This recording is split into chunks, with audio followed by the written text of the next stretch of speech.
What's up, guys? In this video, I'm talking Super Bowl props. When I first started betting in the early 2000s, yes, I'm old, the Super Bowl was the only game that even had player props, and there weren't even that many options. Betting Super Bowl props, even just 10 years ago, much different than it is today. Sportsbooks didn't have a lot of experience at setting numbers for player props because they only did it on the Super Bowl, but now there's player props on every game. Sportsbooks are much better at setting prices for them, but where we can find an edge now is so many different player prop options, all the sportsbooks competing against one another to try to stand out and have unique player props and who can post them first. You can find a ton of value betting player props in the Super Bowl, but lines do move quickly, and you are probably watching this video just a few days before the Super Bowl, and I'll be honest, all the player props that were mispriced or had value have been pounded and shaped into place now.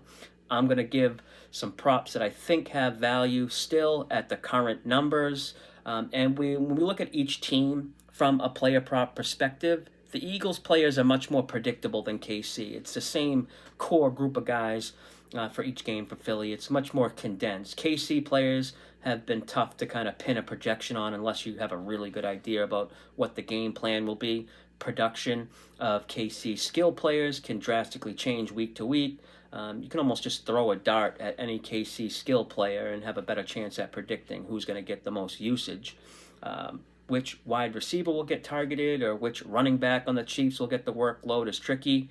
I mean, just last game, Pacheco started the game, but Kareem Hunt got 17 carries to Pacheco's 5. Props are priced as though Hunt is the featured running back, but I think this backfield usage is more based on who has the hot hand.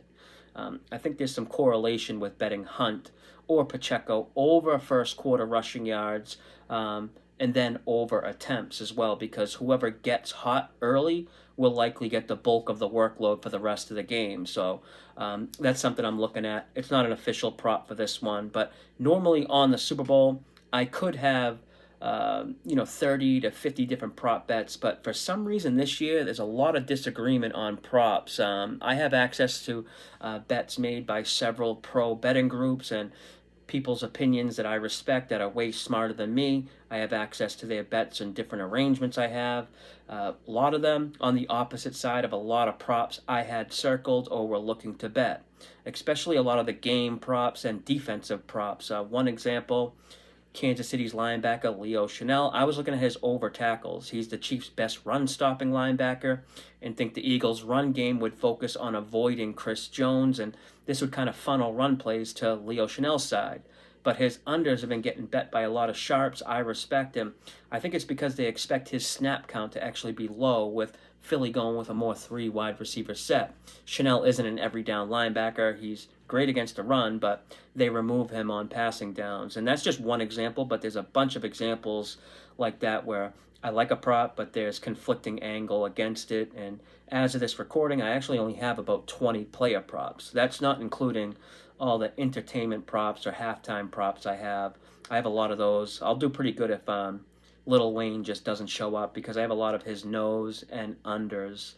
He said in an interview he wouldn't be at the Super Bowl. Hopefully he's telling the truth, because I have a lot of money on that the halftime performance stuff with him not showing up. But for the first official player prop bet I'm going to share, it's Jalen Hurts over 210.5 passing yards. Eagles have played almost every game in a positive game state, meaning they've played with a lead, and a lot of their player prop numbers reflect this type of game state. The Eagles' last game versus the Commanders was only the second time Hurts threw for more than 200 yards since Thanksgiving, and it's because he hasn't had to in it many games. The Eagles get a lead and run the ball, so I think Hurts' numbers are a little suppressed because of this. In the conference championship game versus the Commanders, we got a glimpse of what the Eagles' offense can look like when they're forced to keep scoring. Hurts had his 4th best game of the season based on QBR. He had 20 completions versus Washington last game, and that was only the second time he's had 20 or more completions since week 3 of the regular season. I think the Eagles' offense will have to continue to score in this game, so over 210.5 passing yards for Hurts. Sticking with Eagles players, my next player prop is Saquon Barkley over 12.5 receiving yards. This bet is more of like a narrative play. There's tons of talks about KC taking big gambles on defense and selling out with the blitz, and how Hurts has been holding the ball too long and his struggles under pressure. I think Hurts will eventually find Barkley as like an escape valve to get the ball out quickly, and then Barkley can do what he does with yards after the catch. If Philly can ever time up a screenplay on those Spagnuolo blitzes, Barkley should break off a big one. This number of 12.5 is pretty low because Barkley has been so dominant in the run game, and the Eagles haven't used him much in the screen game or the passing game in general. But this matchup could change that, as teams typically switch things up and with 2 weeks to prepare for the big game. Next prop I have Chiefs wide receiver Juju Smith-Schuster over 1.5 catches. It's at like minus 125 right now. On the depth chart, DeAndre Hopkins is technically listed as wide receiver number 3, but Juju has taken over that spot. There were rumors that attempted to make sense of why D-Hop's usage rate was so low, like KC was avoiding incentives in his contract, or that D-Hop wasn't 100%, or they're saving him for the Super Bowl. But the way I see it is Juju is just trusted more. He ran 26 routes on 38 Mahomes dropbacks, and D-Hop only ran 12. Hopkins has the big name recognition here, while Juju got cut by the Patriots midseason. But with Juju's snap count, over 1.5 seems good here for his receptions, especially with the Chiefs playing with like more 3 wide receivers in recent weeks, and Mahomes' increased pass rate over expectation, combined with the KC run game not being as effective. I think KC and Mahomes will want to avoid the Eagles' number 1 and number 2 cornerbacks, which could free up some space for Juju. I have all my player props listed on a Google sheet that's posted inside the Betting Network Discord community, and we'll be talking more about the game and matchups in the Discord. If you're unfamiliar with Discord, it's like a big group chat that has different channels. It's a great place to share information and break down games. Baseball season right around the corner, going on my 6th season of sharing my bets. My only losing season I had was when I missed half the season because I was in jail.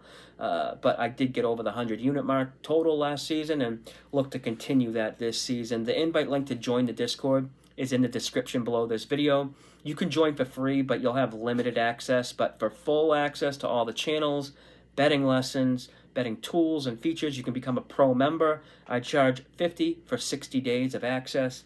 Sports betting's hard. Why do it alone when you can team up with a group of people, all sharing information with the common goal of making smart, more well-informed bets? Hope to see some of you in there, and hope everyone has a profitable Super Bowl.